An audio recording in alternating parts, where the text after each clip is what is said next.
meeting in order, please rise for the Pledge of Allegiance.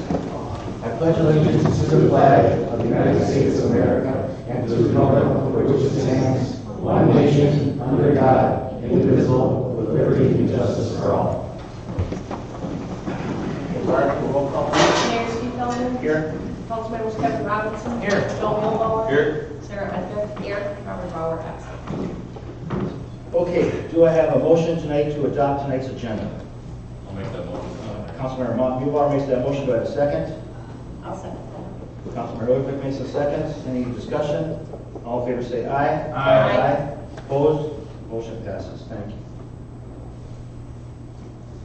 Okay, moving on to tonight's consent agenda. Do I have a motion to adopt tonight's consent agenda? Make that motion, Mayor. Councilmember Robinson makes that motion. Do I have a second? I'll second. Councilmember Mulbauer makes a second. Any discussion? All in favor say aye. Aye. Aye. Opposed? Motion passes. Thank you. Barb, meeting over the public, anyone? No one signed up. Okay, all right, now, we're on to special business. This is one of the good things we do here, swearing in new firefighters, which I do enjoy doing. So I'm going to turn this over to our fire chief, Dave Schmidt. Good evening, Honorable Mayor and Council. It's my honor and privilege as the fire chief to stand here before you tonight to introduce our latest group of firefighters. These men and women have just completed their first year of service to the citizens and community of St. Francis. They have completed Firefighter 1, Firefighter 2, hazmat operations, and EMT, spending over 300 hours of training, including completing their internal training manual, which sets forth for them acclimating them to the St. Francis Fire Department with our own policies and procedures. This is the largest group of high-rated firefighters that we've had in recent history, maybe even ever in the history of the St. Francis Fire Department. And it wouldn't have been possible without the support of the council, the city administrator, and our community. It is my privilege again tonight to introduce these new firefighters to you. First, Firefighter Will Mangan. Would you open me up here? Firefighter Will Mangan, badge number 120. Firefighter Mangan grew up in the St. Michael, Albertville area and moved to St. Francis a little over a year ago from Graham, where he also served as a firefighter. Firefighter Mangan works in construction for a day job and decided to join the fire department to give back to the community and help others. Firefighter Mangan is grateful for this opportunity to serve our growing community. Painting Firefighter Mangan's badge on is his mentor, St. Francis firefighter Logan Robinson.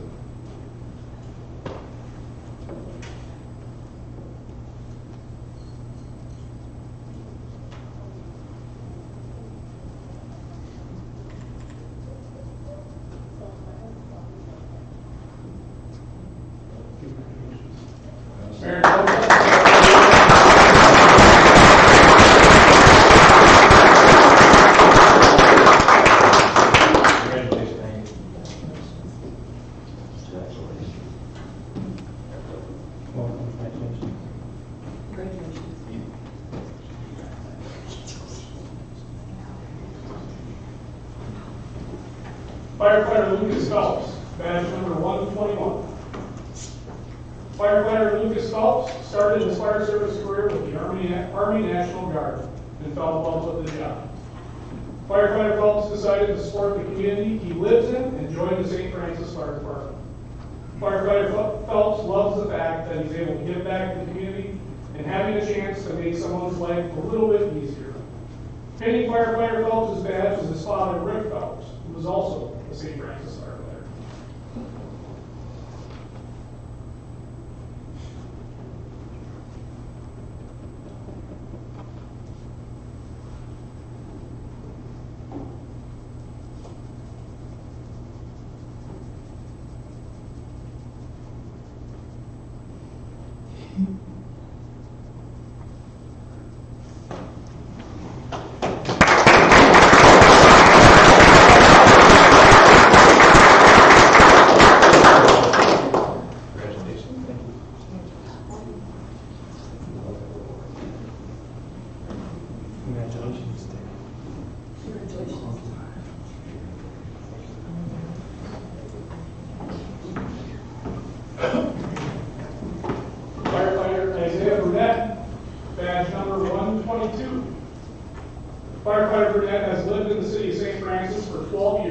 attended St. Francis High School, where he was very involved with school activities.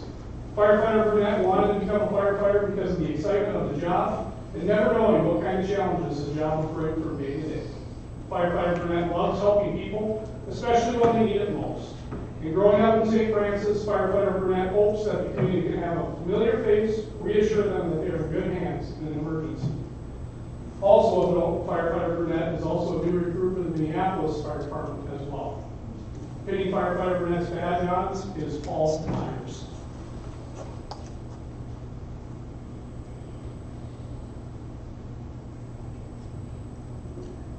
You get the broken one. Who's got their love in it? Grab that one.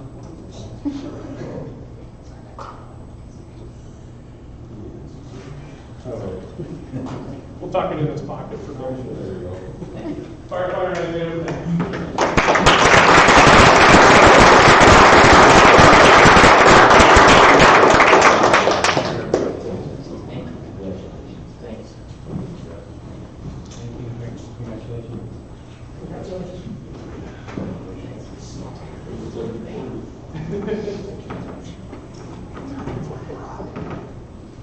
Firefighter Albert Garza Jr., badge number 123.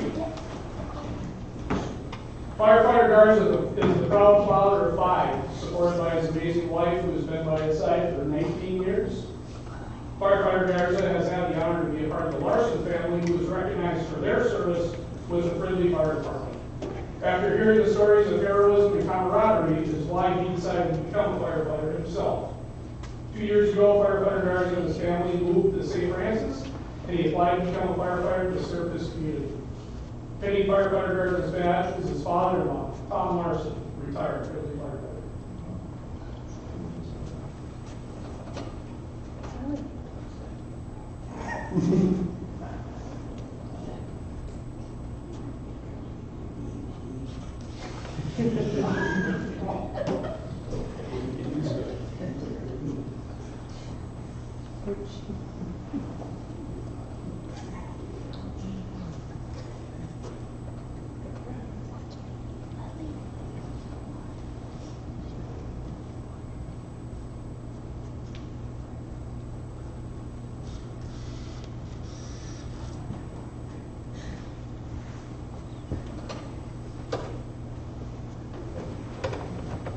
Firefighter Albert Garza.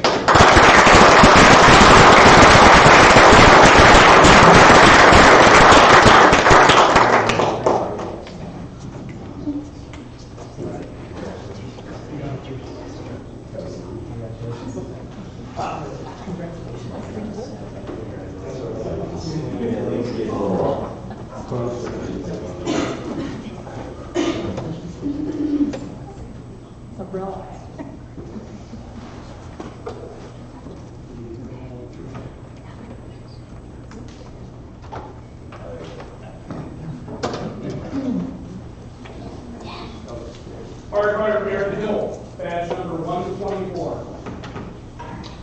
Firefighter Aaron Hill spends his days working as an infrastructure administrator, which he really enjoys. When he's not working, Firefighter Hill enjoys spending time camping, hiking, and exploring new places that a lot of people never get to see. Firefighter Hill became a St. Francis firefighter as a way to serve his community and to give back. Pinning Firefighter Hill's badge is his girlfriend, Liz Jensen.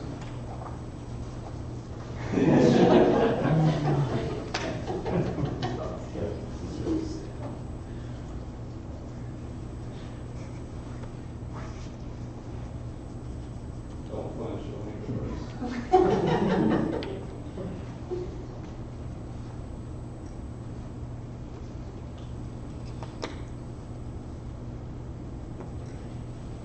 Firefighter Aaron Hill.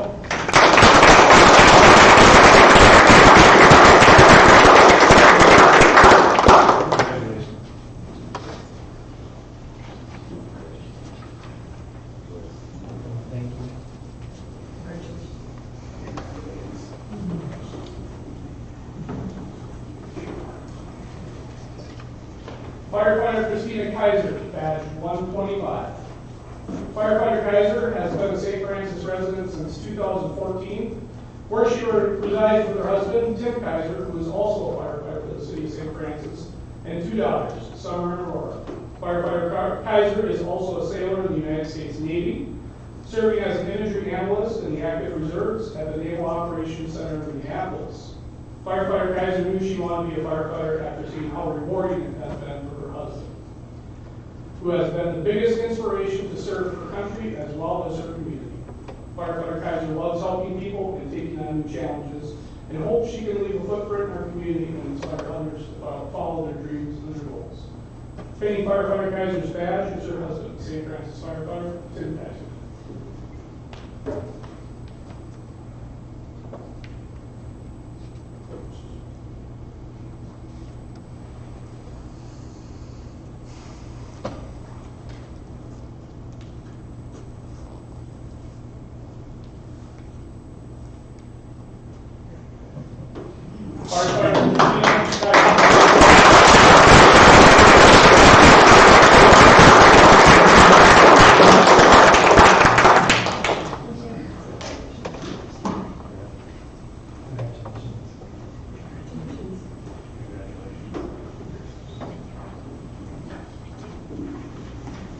Mayor and Council, I'll leave you with this.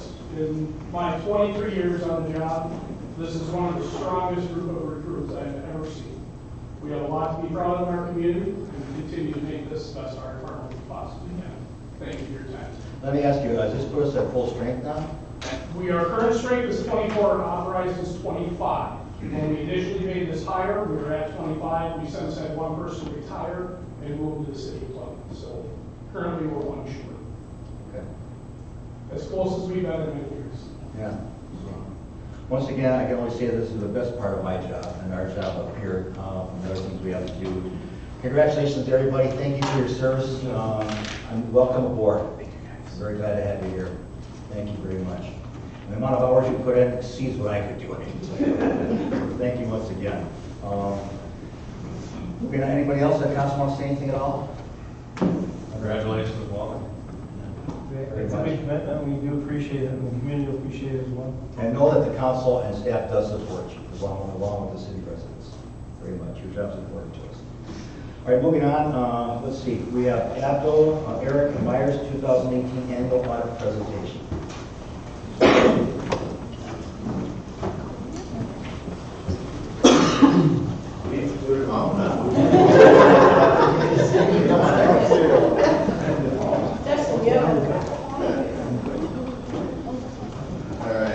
Well, it's you, John.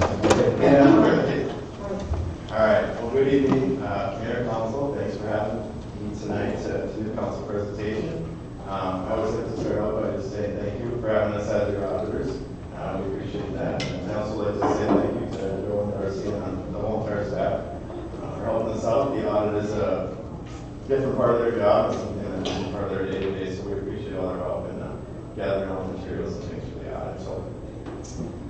I'll get started and just go over kind of why we're hired and what our job is as auditors of the city. So we are required to give an opinion on the financial statements and the internal controls that surround those. So we are happy to say that we are issuing unmodified or clean audit opinion tonight. So that is the best opinion that there is. So that's a good thing there. So and how kind of we arrive at that opinion? We come on site, we do a bunch of tests surrounding paying the bills, paying the employees, looking at the taxes. Looking at how utility bills are running and coded and things of that nature. So that's a big part of what we do to arrive at kind of the financial statement numbers. So we have one finding related to that that I'll go over in just a second. So the second thing that we are required to give an opinion on is the Minnesota Legal Compliance. The Office of the State Auditor supplies guidance on the city OSA website that we are required to give an opinion and test as part of our audit. So I'd like to give a couple examples of some of the things that we do test for. So timely payment of bills is one thing we look at pretty closely. Conflicts of interest with anybody in the city and on the city council. The third example was contracts and bidding. We also have a minor finding related to that too. So on the next page here, just looking at the audit results. So the first audit finding is limited segregation of duties. With small organizations, very common audit finding, whereas the finance director here, Darcy, does a lot of things. So we are required to present the risk in front of the council to say that, she does a lot, she has a lot of control over things, and there isn't a lot of segregation of a number of things that would consider properly segregated. So again, a common finding, something to do with cost benefit analysis of, we want to look at in the future with the growth of the city, but something now that I think that, again, just something to point out, and something that's been there in the past, and something that's not new. So the second finding, again, is something fairly new in the Minnesota Bureau of Compliance that the Office of the State Auditor has produced. They are requiring, or they're saying that it's required for cities of the home rule charter to have an electronic funds transfer policy. Again, this is probably a good thing for all cities and for all organizations everywhere to have policies surrounding EMTs. Probably something that has become a lot more common over the past 5 to 10 years, which is probably why the OSA is taking notice of it. So just something that, again, as we get our audit, that we noticed isn't in place, and something that we recommend be adopted in the future. So I'll move on to the kind of some of the financial data, and start with kind of the general fund, the city's main operating fund. So the chart you see on the screen here is a comparison of the fund balance of the general fund as compared to the future year's budget. So that's kind of where the lines are a little offset there. That is correct. So looking at the red line there is the 2019 and backwards budget. And the comparison line there is the blue, where we look at the total fund balance as a percentage of that budget. So over the past 4 years, not including this year, there was kind of a steady increase where you're going to see a big dip or a big drop in 2018. There's a good reason for that. The city did transfer close to $1.5 million to create a street improvement fund. I think the thing to point out here too is that that steady increase probably was a good savings and a good thing for the city, and the drop there isn't a bad thing. It's actually really probably a good thing that the city's saved enough money to transfer for some future capital purchases in the future. The third line on there is kind of the city's general fund policy of 45%. So again, where we look at where it was 5 years ago and where it is today, even with that transfer, it's still above that policy. So a good thing.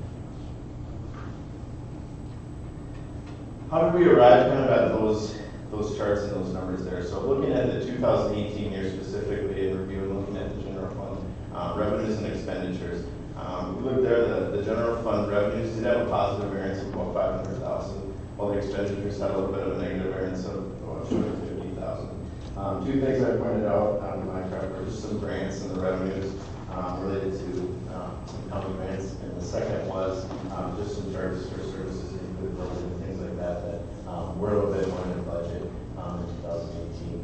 The expenditure variance looked to me a lot like just a community development expenditure there too. So, and on this page you can also see some of the transfers, and you can see that big transfer out there that did cause the fund balance to decrease there, $1.1 million.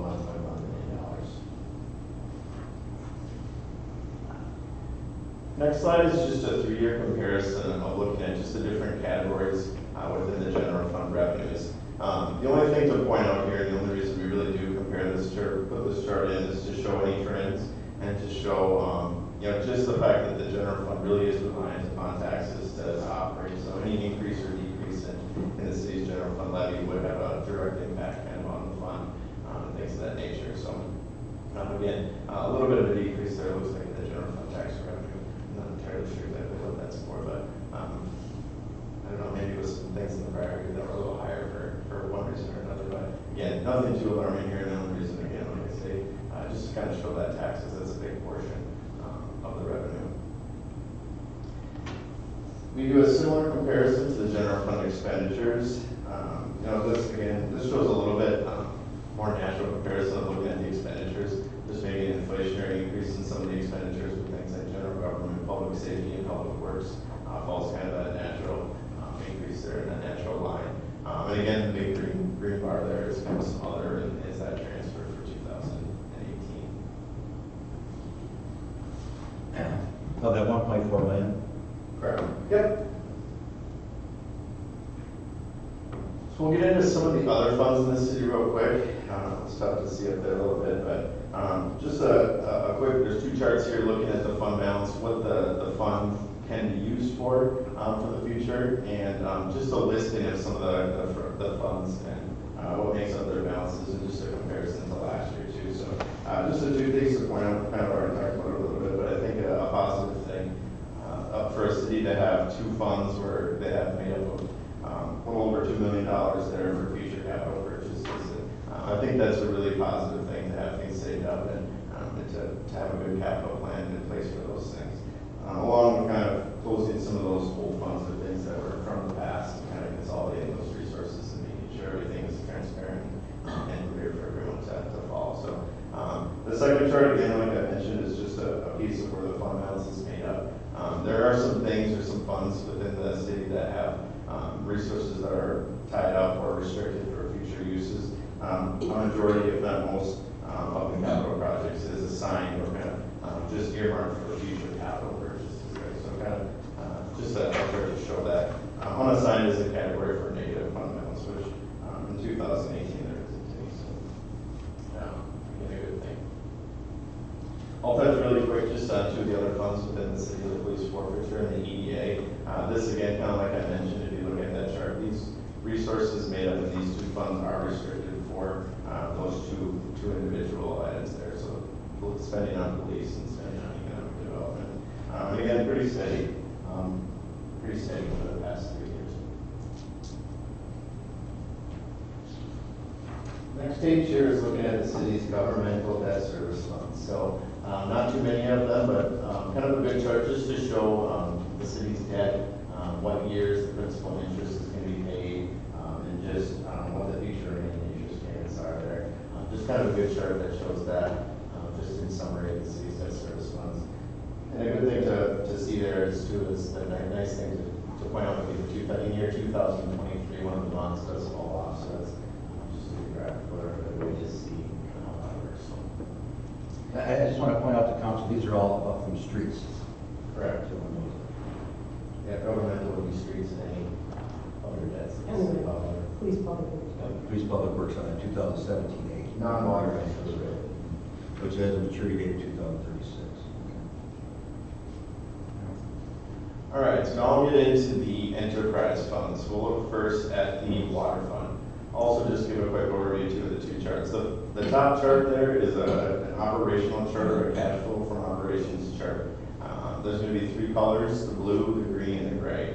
What we're looking for there is the blue, which is operating revenues to kind of exceed the debt and the operating costs of those of that fund. So, and the second chart there kind of does a lot of times follow along with kind of that top chart, just looking at the total trend of the cash balance over the past 4 years, as well as the kind of the minimum target balance that we kind of have as an industry standard, looking at the following year's debt service plus 50% of operations, which we feel is a good reserve level for an enterprise fund. So when we look quickly at the water fund over the last 2 years, that blue bar definitely has exceeded the green and gray, which if you look towards the bottom there and looking at the cash balance and overall cash, it has contributed to that steady increase in cash, which is a positive sign there, where 2015 and 16 kind of wasn't quite meeting that level. So again, I think the council is probably well aware of some of those issues with the water and the sewer rates and things like that. So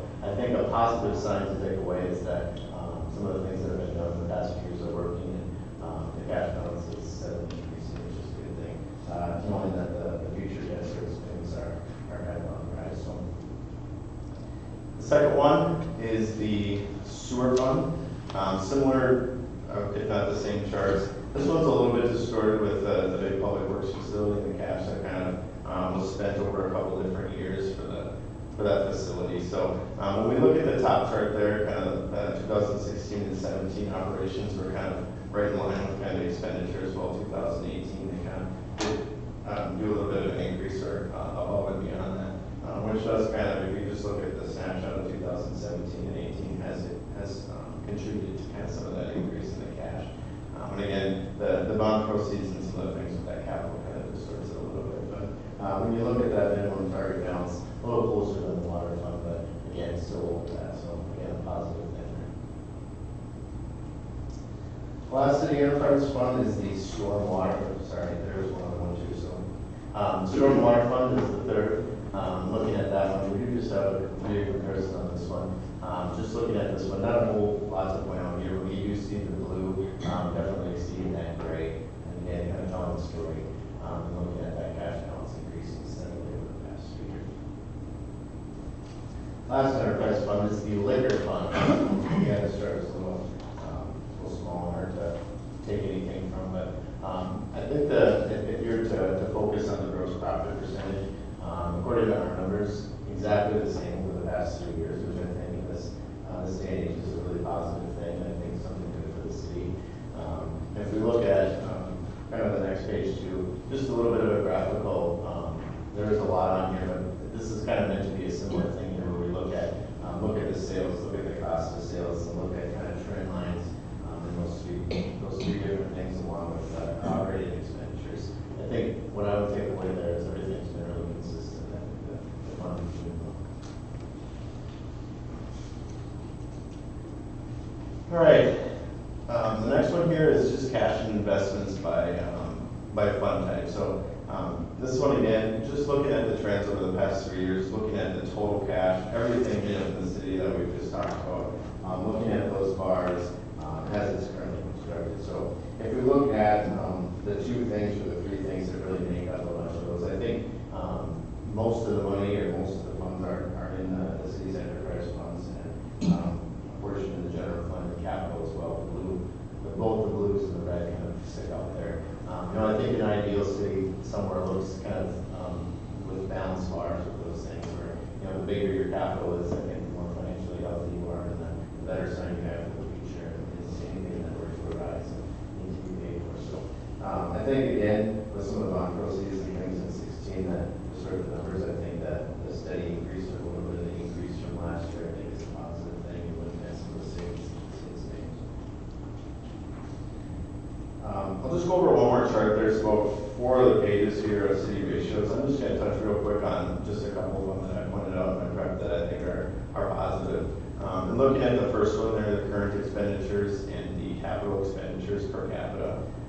This chart here does show a comparison of cities of similar or under 10,000 population, as well as counties in Anoka County. So, cities are, comparing one city to the next is something that can be done. It's not always an apples to apples type of thing. So it is good to compare yourself with people that have similar demographics. But in looking at the 2 charts here, that blue bar, which is the city of St. Francis as compared to those other 2 that I mentioned, compare very favorably or well in line with some of those things. So positive there.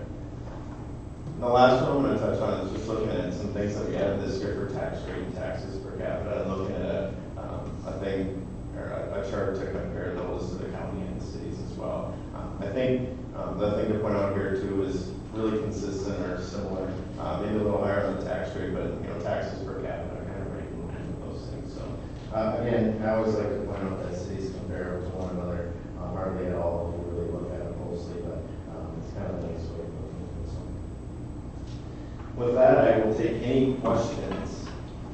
Well, first of all, I want to say thank you for this audit, and as I said last year, I like the graphs because it makes it simple to understand where we're at, which I think is important for us anyway. We're not accounts, but on page 14, I want to commend, as you mentioned, the liquor. What I like about the liquor is the operating expenses have actually gone down till 2018, which I like, and the cash and temporary investments have gone up, even though we'll be taking some money out of that for a property purchase. So I look at the liquor community as a solid base for revenue, consistent. So I like that a lot. And then going back into 10 here, page 10, I wanted to, as far as the street funds, I want to just mention again the council that 2017 was 3.5 in that public works police building. The other 2 we had during that one off in 23. Still, it looks like the amount of principal and interest are all in line here. All the funds look really good and solid, in my opinion. And then number 8, the one question I have here is on that 500,000 on the unassigned. Explain that to me.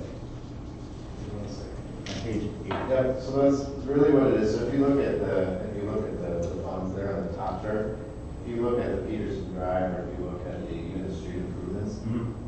anything that is in deficit is unassigned order. When we say, since it's negative, there's nothing to assign, there's nothing to commit, there's nothing to restrict. So it's just a category that mainly states it's negative. The general fund, for some reason or another, does say unassigned is basically what's there for use and spending for anything. So it is kind of an odd distinction in fund balance with the city of Village. Right, but as far as I know, Darcy, Cary Street going off in 18, are they done? Is that because I see nothing in 2018, so is that finished there? Yeah, we closed that one Okay. to the bond. And that's Pedersen and Rubber Bus and Those those? both closed. Okay, so 18 April goes up. Okay, all right. In all, I would have to say everything looks solid. I wanted to say to you also that, as I talked to Darcy earlier today, we have done a 20% rate reduction, as you're aware of, went into effect last year in September, so this is generally a full year. But we are bringing on board in fall 222 residents from the ponds looking up to our system. So hopefully, any effect we have from the 20% reduction will be taken back or compensated or equalized out by what money we're going to gain from the 222 residents. We're close to, which is our hope and all that. We're looking more like that 20% reduction. So I think we're in good forward momentum, and we're keeping on top of the numbers much better now, and communication with our finance department and our monthly meetings that we have is a good thing. I think we're doing really well. So once again, thank you to Abigail. Again, I can't emphasize enough of keeping it simple for us, and you've done that very well. So on that, I'm going to turn it over to a counselor here on anything you might have to say, Joe. I don't have any questions. I was going to ask about the unassigned as well, but I do appreciate the presentation and making it easy for us to read and understand. Kelly? This is some pretty deep stuff for a minor numbers guy, but as far as the deficiencies, and again, deficiencies is kind of a loose term, but and when you see something like this, there are minor corrections that could be made. What's the timeline that you give a city out of, or what's the timeline that you would give to try and correct or at least help that, and also to help Darcy without adding to the size of our government, so to speak? Yeah, so in our management letter, which is a separate document that you probably all, it's available if you haven't seen it, but there is some recommendations in there on how to alleviate the, I'll just be quick on that, segregation of duty spending. There are some things that the city can do to put into place. It's a common question, and the answer always is there's a cost benefit analysis to doing anything with segregation of duties. You could hire 3 more people just to get rid of the finding. Does that really make a lot of sense? Maybe not. So I just think that it really does depend on the want and the need to it. Is the risk really that great? It just depends. I think there can be safeguards always put in place, even if there is segregation of duties in an organization in a city, just to make sure that those procedures and policies are being followed. So again, for that, I think it's been a common finding and one to be aware of. As far as our recommendations go, I think that we do spell it out in the finding. I don't know that I have it in front of me exactly. Where's it at that? There are a number of different things. That would involve private city administrator. It would involve just anybody in the city opening bank statements, for example. So there's someone who do that.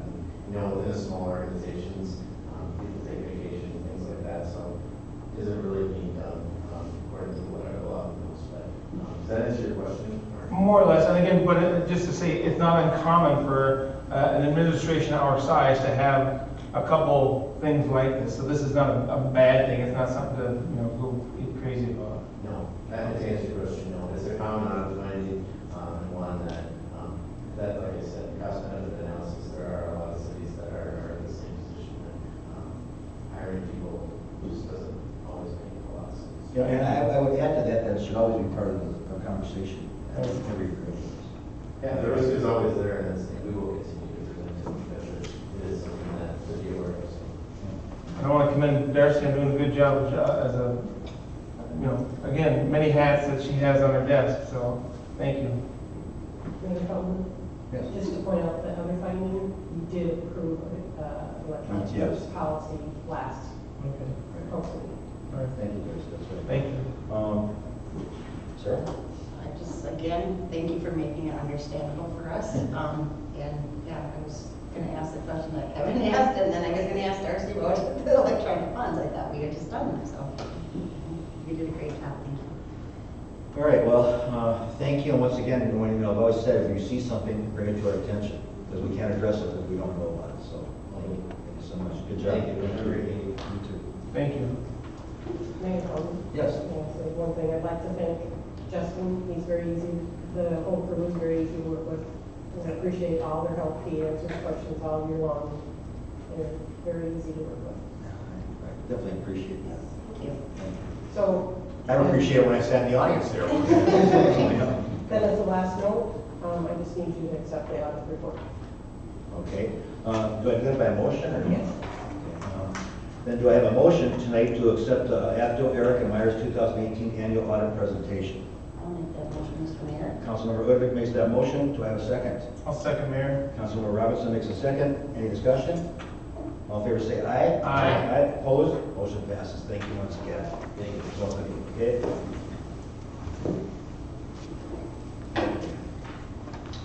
All right, we're gonna have easy times here.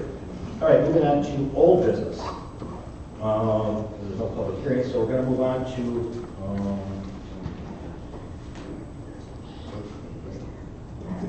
okay. All right, Kate, you want to bring up about this, or?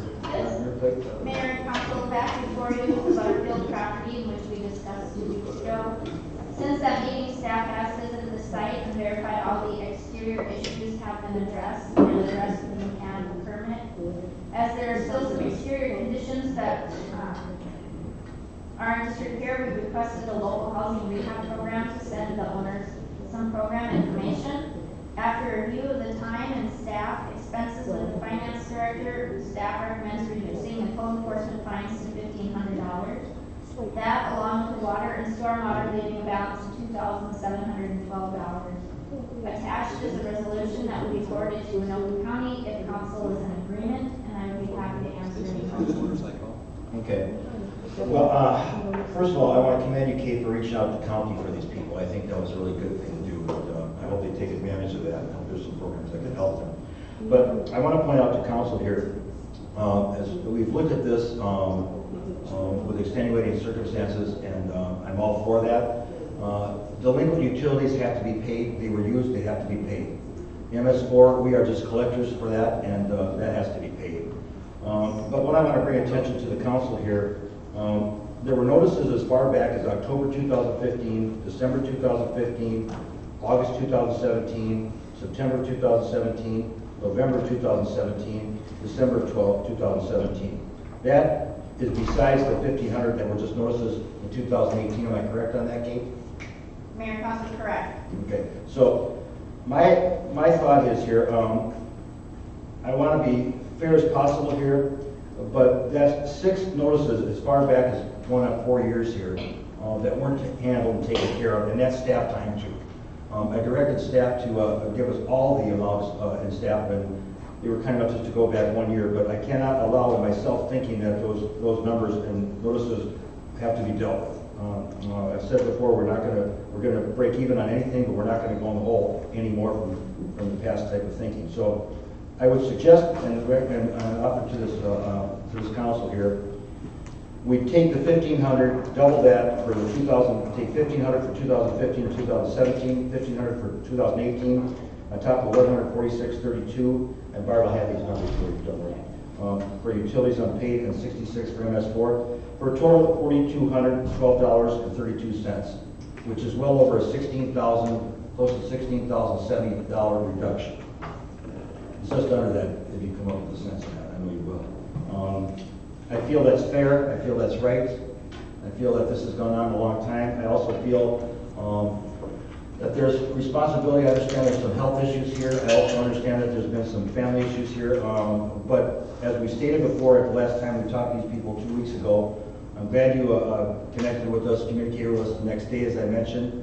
I'm also glad that you did some cleanup outside. There are some things you need to do with your house inside.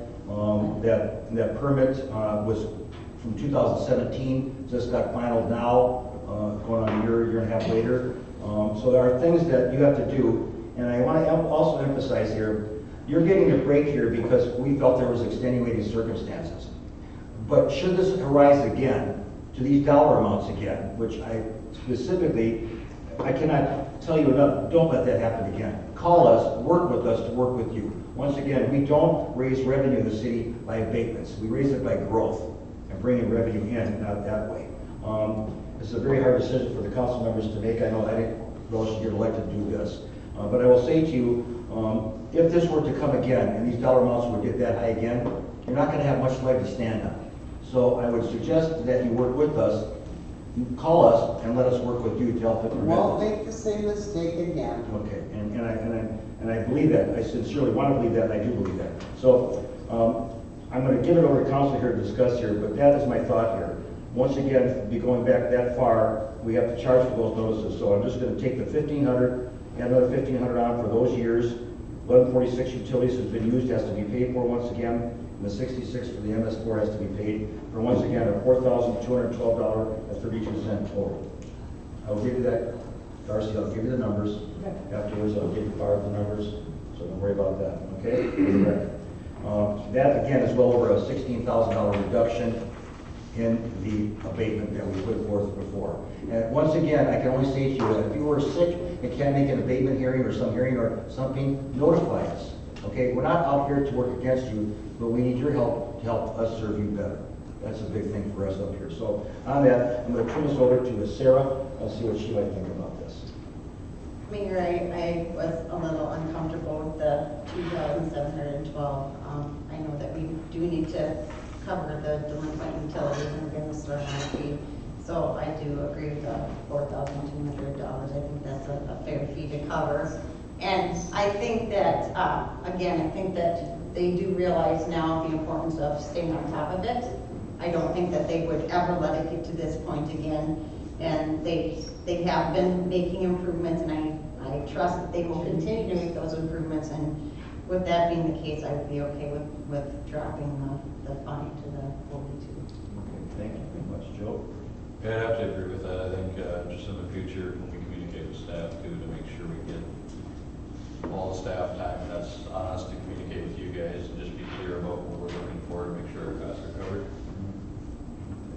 Kevin? Frankly, I'm surprised that's why you're the mayor.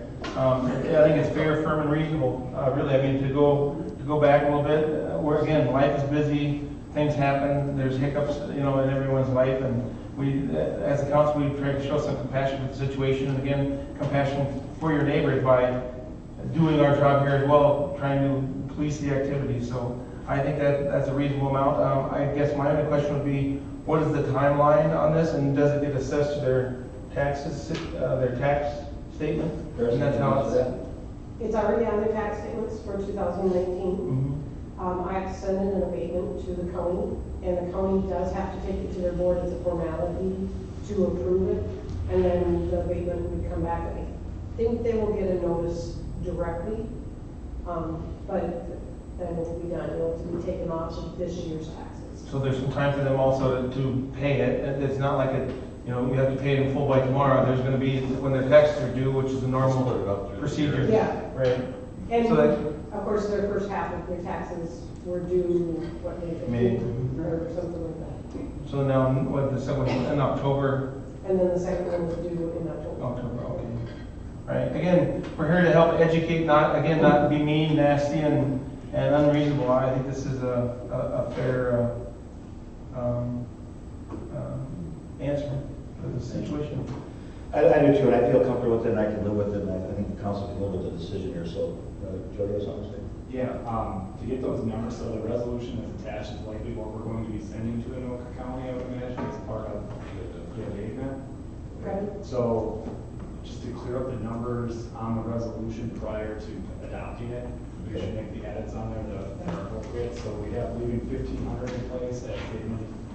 Should define what is the end fine number, minus utilities and. Well, 1,500 twice, 1146.32 is the utility, delinquent utilities. 3,000.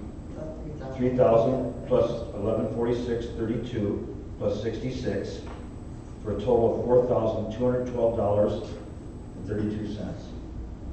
Joe, They are 3 separate special assessments, so you only have to deal with the admin citation in the resolution, which is the $19,075. Right, so So you would just change it to $3,000 being abated. The Right, you dropped that down to utilities and 16,000. stormwater are separate special assessments, so we're not even dealing with anything on You dropped down, that, okay? we're taking out basically $16,075 off of it, to drop it down to 3,000. Yeah, And then we're dropping it to 3,000. So $16,075 is being abated. so when we make the motion to adopt the resolution, include the amendments that we talked about tonight. Yes. I always like how you like me to do that. Oh, yeah, great. Great, okay. All right, well, I hope you can understand why we did what we did here. And once again, I believe we are being fair, firm, and square here.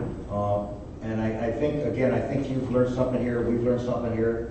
And I think that this is a good thing here. Like I say, I know I can live with this decision, I'm sure the council can, and staff can. So, but in the future, if something doesn't work for you and all that, please let us know so we can reach out and help you as much as we can. And we're willing to do that, we really are.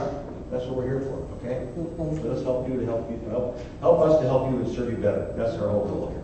All right, so I need to put this in terminology. So do I read these numbers new then? Is that how you want me to do that? I think if you look for a motion to adopt the resolution 2019-18, changing the administrative fines from 1,500 to 2,000 and all appropriate changes, we can do that. Can I just use that?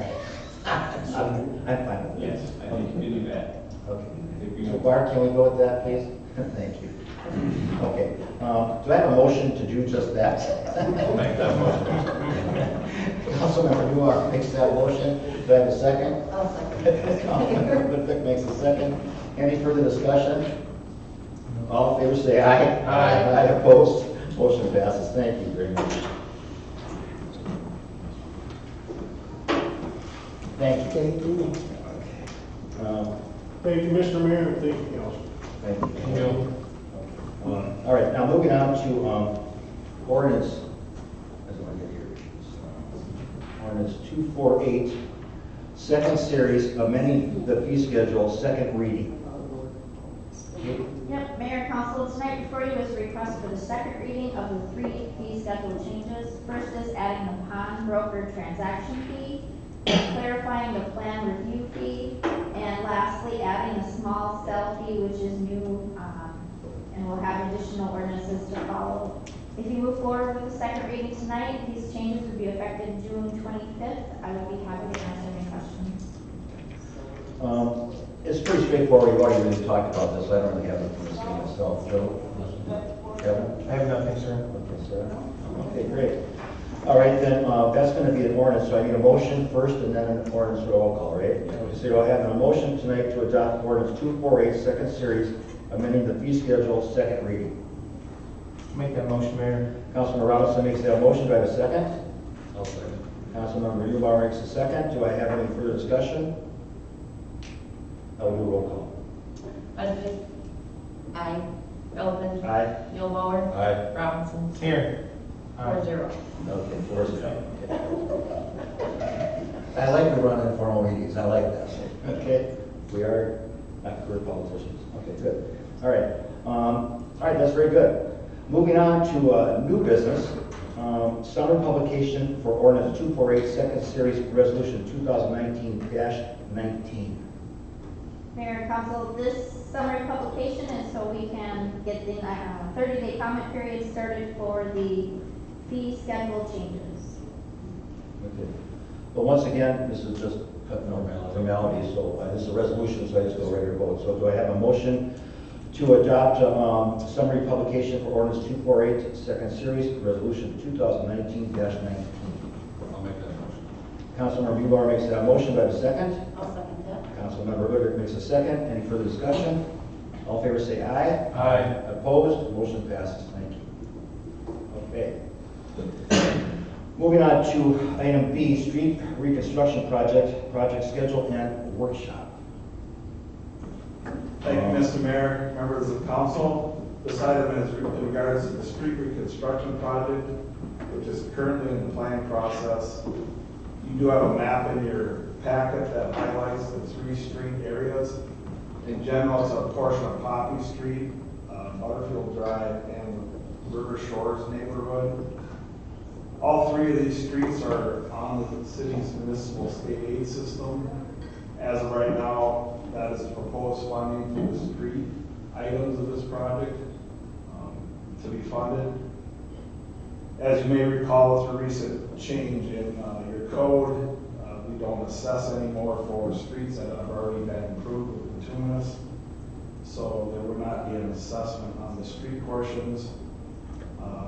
Most importantly about this item, I would like to set up a workshop, tentatively planned for June 12th. And the main focus of that workshop, so that we can move forward with the final design, would be the items of oak grove participation, what that might be or look like, as far as funding, assessments. For sure, staff has recommended removal of the water services and replacement. They've had problems with those recently, and it's quite costly. Some of the neighbors have had to replace their services in the River Shores neighborhood. I guess that's another thing we'd like to talk about is we don't really have a policy, but would they get a break? They've already replaced their service. So we'd like to have that discussion with council. And then the last, I guess, major discussion item on this project would be water main replacement. Are we going to go after the water main? We'll have some additional information for you at the workshop regarding the water main. It's a PVC product that was put in the 70s. It's quite a bit lighter than the materials they use nowadays, fairly brittle. So that's something we'd like to go over, get a lot more information at this workshop. But that's why we'd like to set up a workshop and we can take a little bit of time to go through all this. Okay, and Craig, you're looking at what, June 12th is your thinking? Correct. Work session? That's a Wednesday. How does that work for everybody? Should we try? Tomorrow's, I know, it should be fine. So, Joe, what are we going to do, about a 5:30 work session at the City Hall for this? Whatever works for council, yeah. Is that good, Craig? Is that all right? Yep. Okay, so let's just put that in here right now.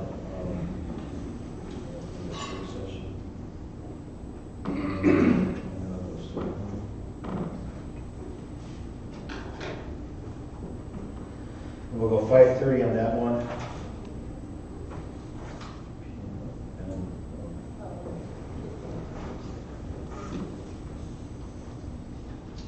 Okay, good, I like that.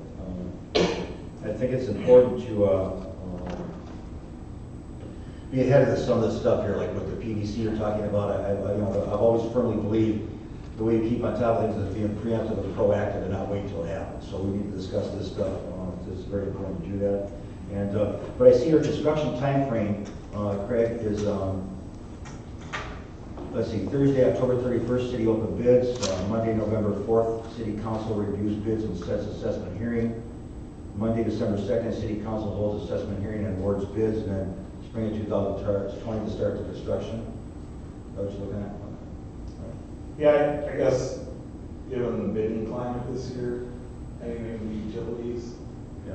and we could try to rush this, but you are not going to get good prices. I can guarantee it. Oh, I think we already know that number. Let's be smart. There's state aid projects, so you have to have clear right away. So that process can take up to 6 months sometimes. Well, we waited this long, but let's just do it right. Yep. I think that's very important. Kelly, anything to add to that? No, sir, no. Okay, Joe? Sarah? Okay. So do I need direction? Is that what you need here? And we'll schedule the work session for June 12th at 5:30. Yeah. Okay. Thank you so much. Okay, that looks good to me there. Isn't it so much easier how work sessions are dealt right now? I mean, think about that from the past, okay? All right. Moving on to Barb, second meeting open to the public. Anyone? No? No? I guess not. Okay.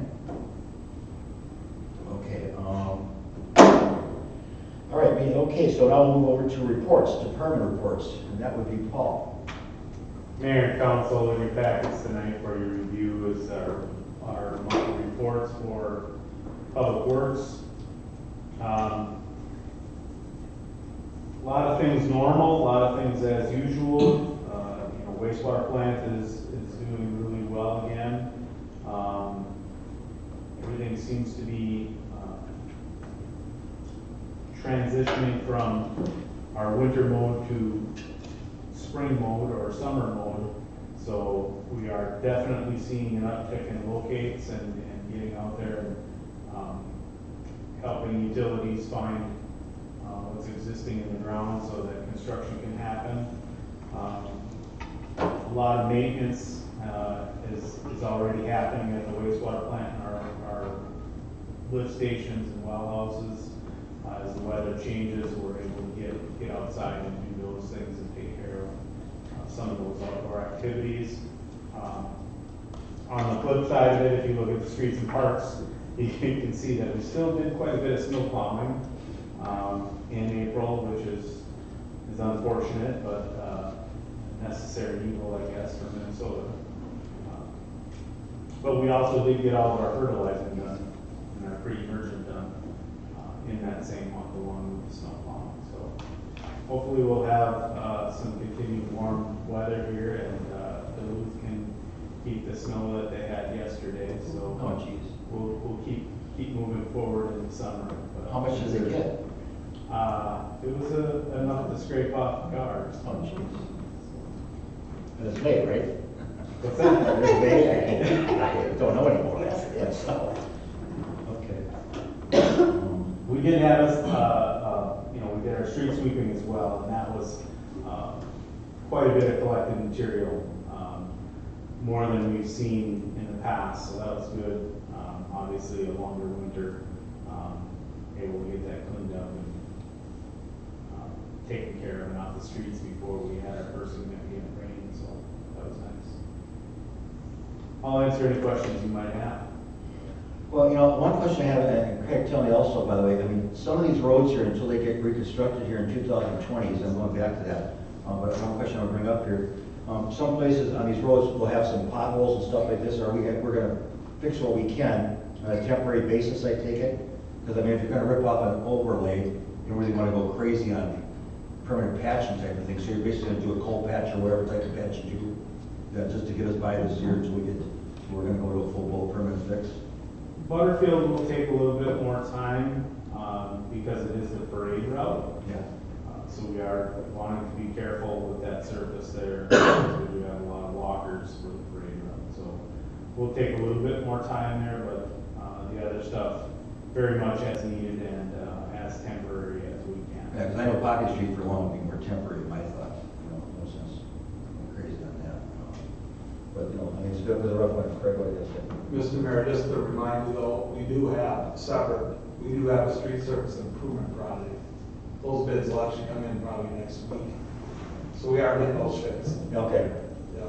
But as far as, like I say, Poppy, Right. it would be different because there might be some water issues there with Correct. as Paul explained to me about an hourglass type thing, there's a pipe in that stuff. Okay. That's the main reason we split the two projects, because the other ones were similar. And on top of that, I just want to commend staff, city administrator, public works, and everyone involved on making this road program and the intelligence and initiative of the council to put it into effect, because that is a good thing. Doing away with assessments when possible is a good thing, not a bad thing. And I think that's something that was discussed prior councils, but enacted by this council here.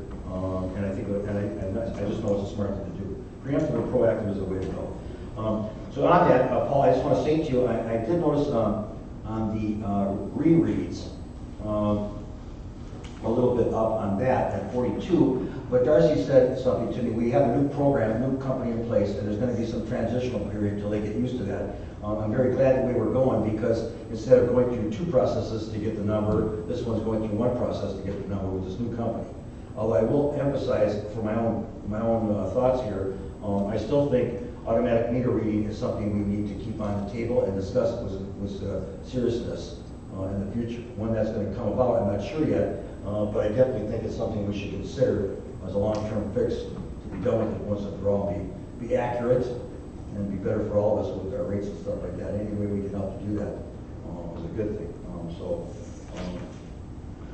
I don't see anything else. I see something here with the clean out the lift stations. Was that up or down, Paul?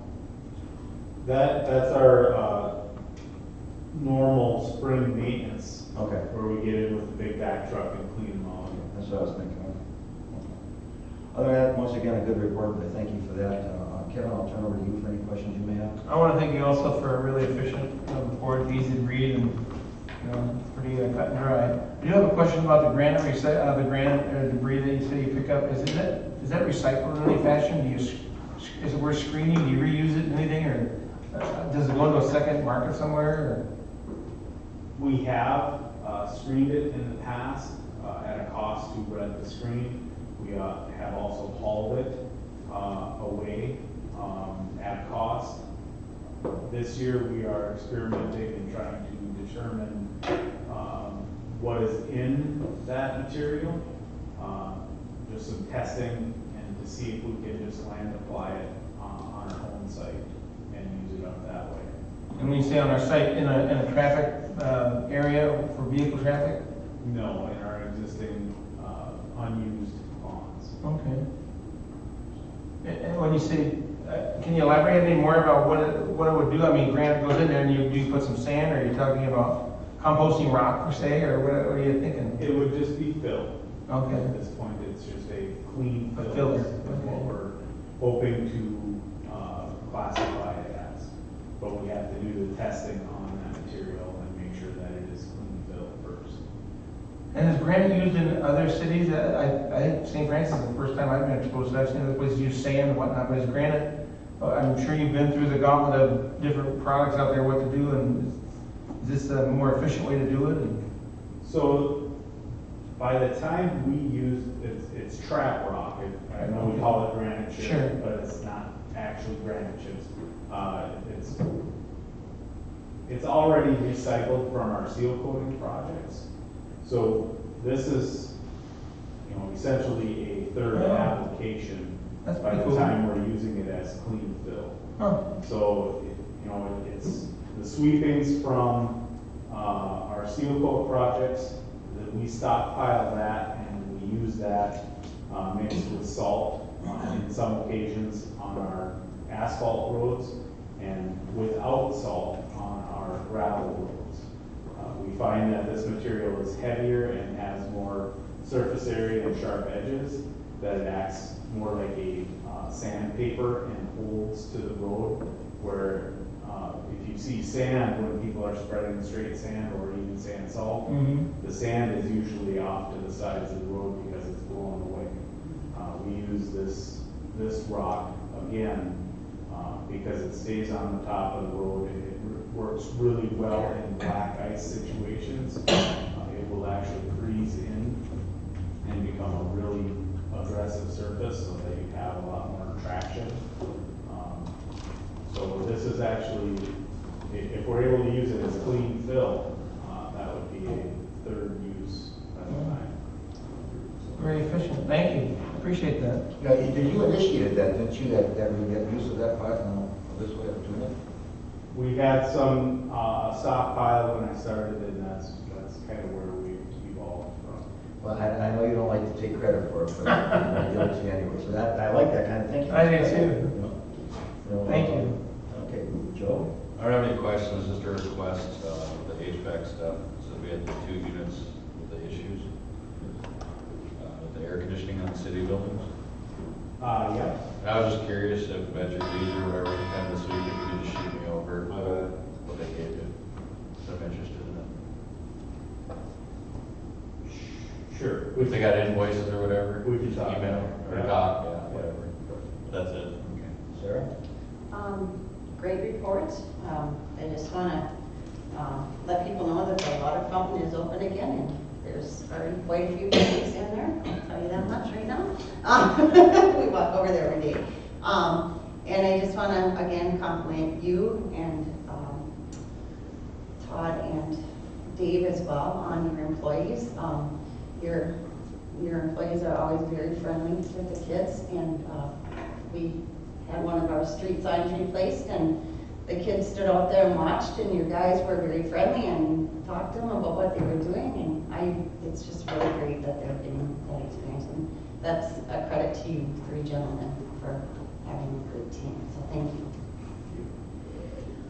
All right, once again, thank you for that report, and that, and then council member reports. Move on to Sarah. We'll start with you.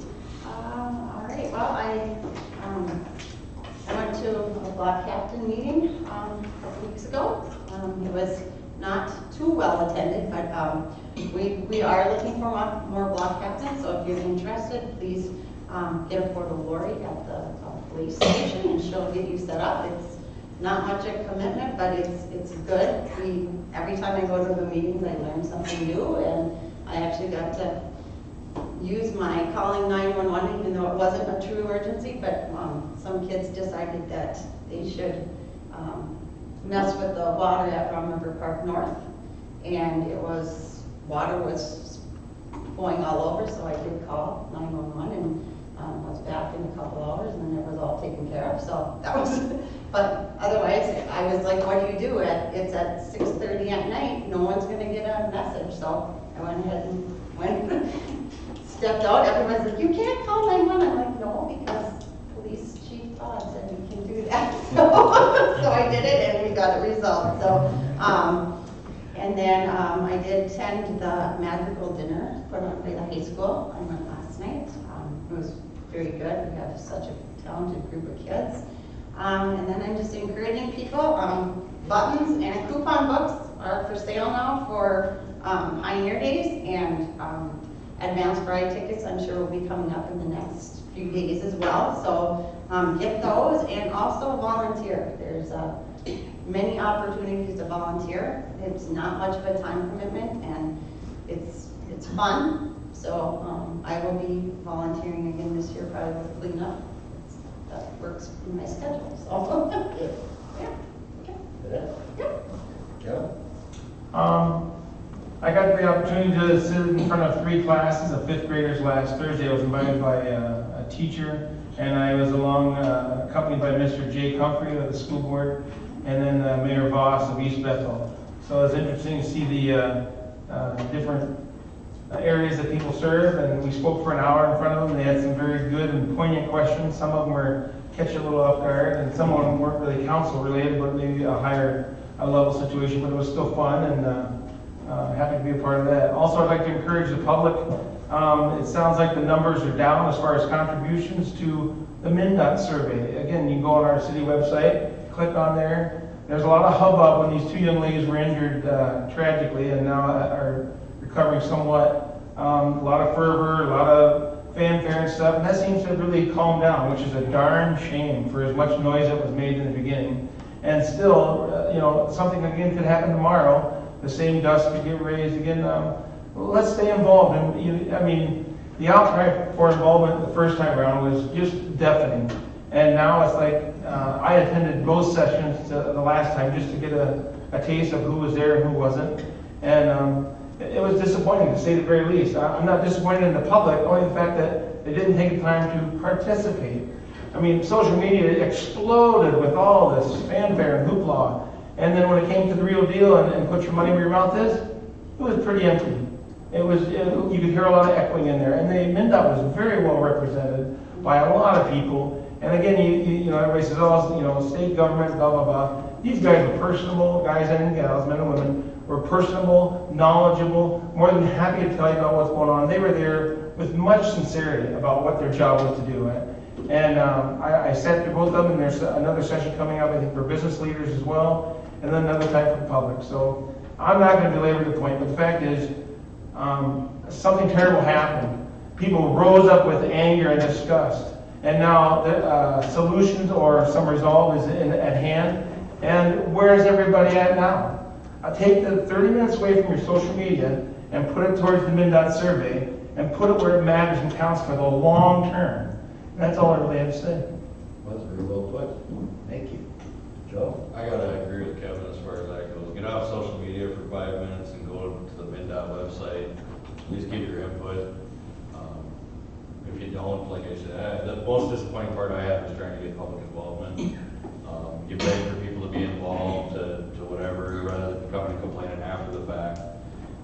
But the more involvement we can get, the better we can represent you and do our jobs to serve you. And I did attend the school district, the board meeting, and Sarah was there as well.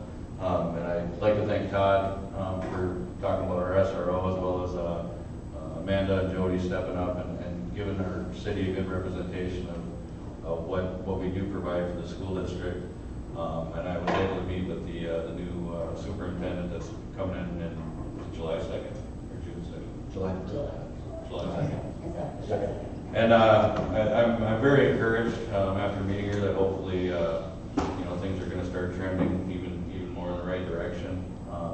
She seemed to have a plan in place of where she wanted to go with everything, and obviously the better the school district is, the better it is for the city and everybody involved. So I look forward to that. Thank you. I too want to say about MnDOT here, as Kate has told me, usually they do changes every like 50-year span. So this is the time to put your input in now, because if you don't, and it gets done the way that you don't like it, you're stuck with it, and that would be ridiculous. It's like we have public hearings. The public hearings are for you, but we have to push you to talk. I mean, this is all about you, how we can serve you better. And so when you have these, I agree 100% about social media. Take that 30 minutes and put it towards coming face to face with us and tell us what you want your input is to it. And hopefully we did that with the St. Francis Board Plan, and that came out very well. So I think that's some responsibility that the residents have to take on themselves, and I wholeheartedly agree with that. Being behind a keyboard is not going to come across the same way as coming out up close and personal, and tell us what's on your mind, how to make this corridor from the Public Works Police Department building all the way through Ambassador a long-term good fix. And I've emphasized this at meetings, by the way. Please keep an open mind. Don't go by what you hear on social media. Come in and get the facts from us or through the MnDOT site. Once again, you can go to our website, hold your cursor on our community. When the window comes up, there's a link right there to MnDOT. You can also, again, call our city. We'll give you the true facts as we know them, and we'll take your suggestions. If you can't come to a meeting, you can certainly email us, and we will bring it forth to you. And our email addresses are on the city website under government. So that's not that hard of a thing to do, but it will have you make an effort to do just that. Also want to say that on this Wednesday, I am going to a social studies class and being drilled by students myself. I have no idea what they're going to ask. They told us to wing it, so I think I'll just try to do that as best I can.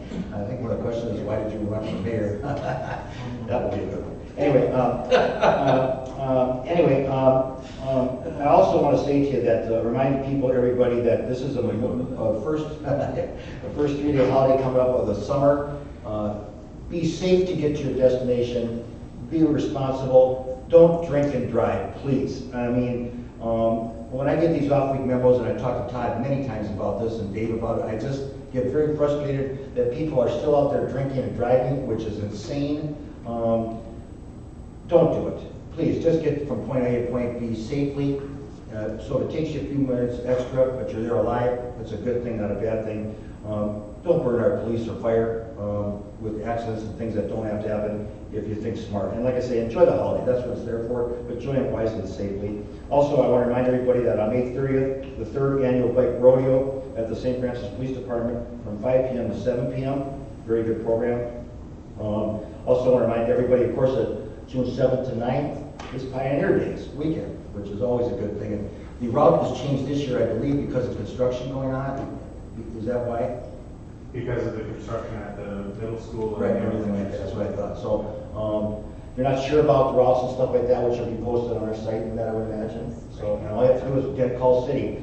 And my newsletters, and as I've said more than once at city council meetings, you have to bring your concern or issue to us for us to address it. We can't address it because we don't know how to read minds if you don't. So bring your concern or issue to us, and we will look into it with full due diligence and research the answer and give you a full factual answer. It may not be the answer you want to hear, but it will be a factual, full-length, investigative response.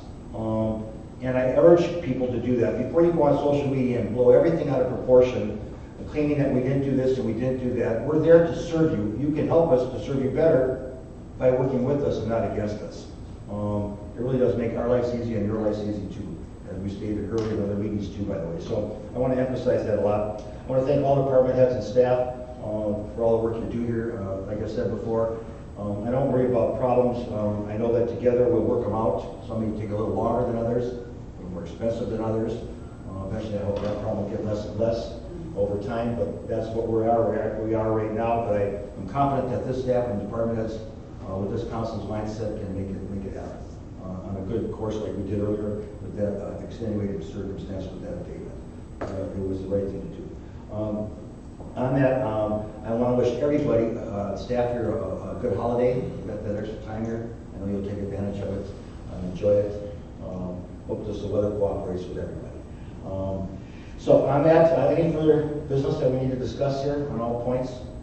Nothing at all? Okay, well on that particular time, at 7:16, I will call this meeting adjourned.